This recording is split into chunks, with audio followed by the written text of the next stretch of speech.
Hi guys, this is part 2 of taking my dining room from this and turning it into this with some wallpaper. In a previous video, I showed you the terrible time I had placing roll 1. One of the ideas I came up with for day 2 was rolling the wallpaper. Yesterday had been so heavy and it was difficult to work with, and the tape kept sticking to the back of my paper, so this time I'm using some clips to hold it until I need to unroll it. Because I have all these teeny tiny little lines that have to completely match up, I'm making sure before I peel my peel and stick back that everything's going to line up. You can see I have a bit of an overlap up at the top.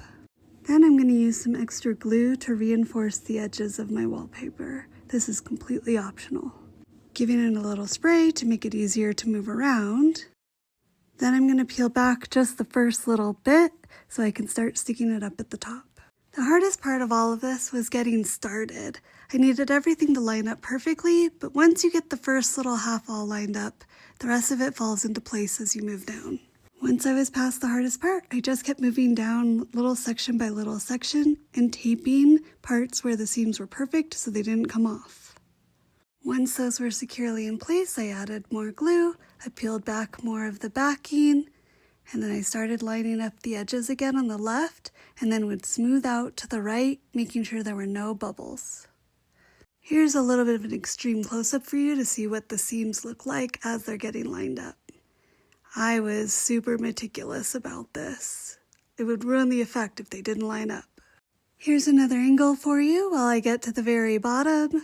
You see I line up the edges on the left, smooth out to the right, and I work my way all the way down. Then I use this little scraper to make sure all the bubbles are out, and then I roll the seams with this little roller. Once at the top, I used a straight edge and a very sharp knife to cut off the little edge at the top so everything was straight. Roll 2, done. For strip 3, I decided to time myself. I present to you 22 minutes of work in 13 seconds thanks to a time lapse. You can see most of that time was spent at the top, making everything perfect. Roll 3, done. Roll 4, done. Roll 5, which had a vent in it. Roll 6, done.